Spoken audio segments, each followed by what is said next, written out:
watching BBC News at 9 with me, Carrie Gracie. The headlines. Wealth gap.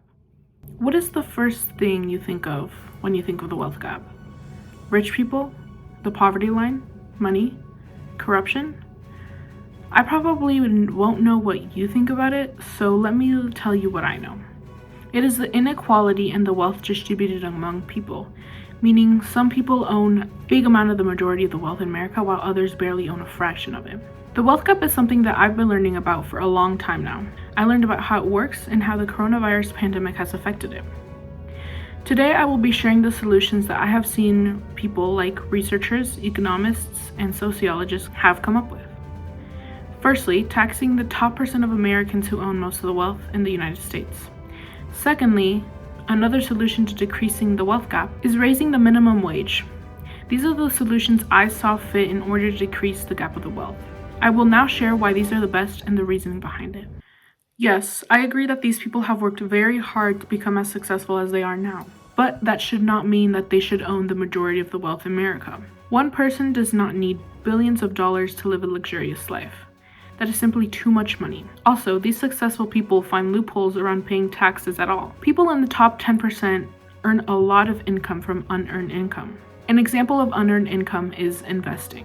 This unearned income has a lower tax rate than earned income.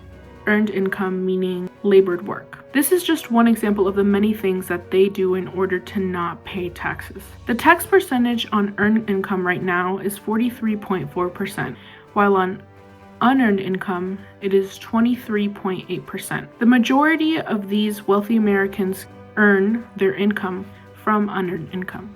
Another solution to fixing the wealth gap could be raising the minimum wage.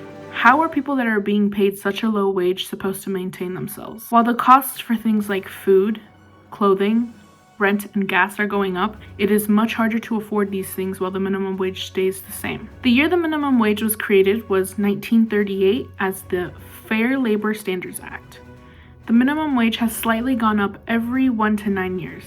It's been 11 years now and it has stayed exactly the same, at $7.25. If the minimum wage is raised, then it would mean that people would start to earn more money and being able to afford rent more easily. Most workers who are being paid the minimum wage rely on things like government assistance like food stamps and Medicare. In the long run, raising the minimum wage would likely save the government a lot more money because they wouldn't be spending so much on government assistance. I agree that raising the minimum wage is a very hard thing to do, especially since a new law is required every single time to raise the minimum wage. So raising the minimum wage would mean introducing a new bill, and that bill would have to go through Republicans and Democrats, which would result in Democrats and Republicans agreeing on something, which is very unlikely. I acknowledge that raising the minimum wage would force small businesses to decrease the hours of their workers or even lay them off. Or worst case scenario, the small business would have to completely shut down. But if the minimum wage is raised slowly and steady, that wouldn't be such a big problem. Most people are hoping for the minimum wage to go from $7.25 to $15 an hour. I don't think that's possible.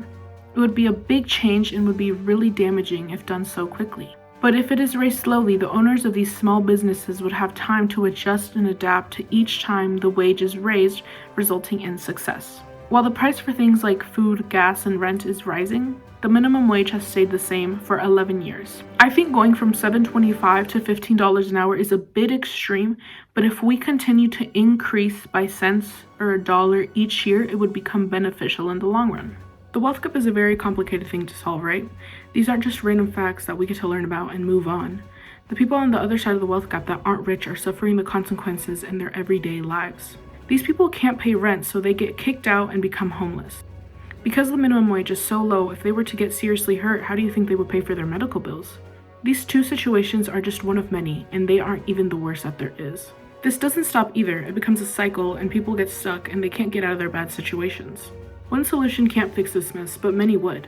If people are interested in helping to decrease the wealth gap and putting their minds together, it would become faster and more efficient. The solutions that I have researched upon I think are the most efficient and smart to solve such a big mess. Even though these solutions are controversial and a lot might disagree, I have an open mind to something else. But for now, these are the best solutions to decreasing the wealth gap and becoming a better society. Thank you so much for joining me on my segment of The Wealth Gap.